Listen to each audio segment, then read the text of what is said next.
اللہ رب العزت کی ہر عبادت کے اندر کسی نہ کسی کی یاد ضرور پوشیدہ ہوتی ہے۔ میں مثال دوں گا، ہم صفا و مروہ جو حاجی حج کرنے کے لیے جاتے ہیں یا زائرین عمرہ کرنے کے لیے جاتے ہیں تو انہیں پتہ ہے کہ طواف خانہ کعبہ کے بعد سعی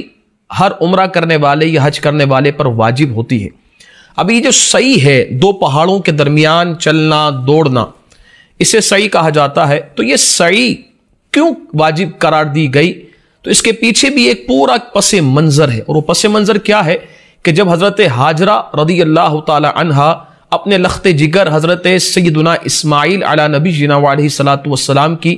پانی کی تلاش کے لیے، پیاس کو بجھانے کے لیے جب آپ صفا مروہ میں دوڑ رہی تھی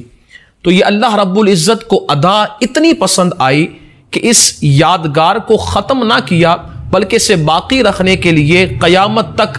جو بھی حج کرنے جائے گا یا عمرہ کرنے کے لیے جائے گا تو اس پر یہ سعی کرنا واجب قرار دے دیا گیا ہے۔ اسی طریقے سے اگر روزے کو ہم دیکھیں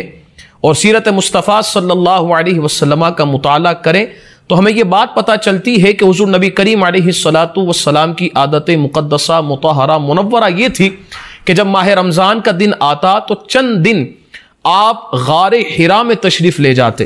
اور وہاں دن میں کھانے پینے سے پرہیز کرتے اور رات میں رب کی عبادت کرتے۔ تو اللہ رب العزت نے ماہ رمضان میں روزوں کو فرض قرار دے کر اور دن رات میں عبادت کو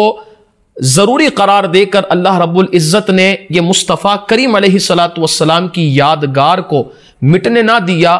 بلکہ اسے ایسا باقی رکھا ہے کہ قیامت تک جو بھی مسلمان آتا رہے گا اس پوری سنت کو ادا کرتا رہے گا اور مصطفیٰ کریم علیہ الصلوۃ والسلام کی یادگار کو قیامت تک زندہ رکھتا رہے گا۔ یہاں رک کر میں یہ بات بھی کہنا چاہوں گا کہ ہمیں یہاں سے یہ بات پتہ چلتی ہے کہ اللہ رب العزت اور اسلام کی منشا ہرگز یہ نہیں ہے کہ اللہ کے محبوبوں کی یادگاروں کو مٹایا جائے۔ یہ جو آج جہاں کسی کو پتہ چلتا ہے کہ فلاں یادگار کسی اللہ والے کی ہے یا فلاں یادگار کسی نبی کی ہے تو وہ مٹانے کی کوشش کرتے ہیں یا وہاں جانا گستاخی یا اس کی یادگار کو منانا بے ادبی یا شرک تک فتویٰ لگا دیا جاتا ہے۔ تو ہم یہاں سے اگر غور کریں تو ہمیں یہ بات پتہ چلتی ہے کہ یادگار کو مٹانا ضرور رب کی نافرمانی ہے، رب کی منشا کے خلاف ہے، اسلام کے منشا کے خلاف ہے، لیکن یادگار کو باقی رکھنا یہ ہرگز اللہ کی اور اسلام کی منشا کے خلاف نہیں بلکہ یہ عین منشا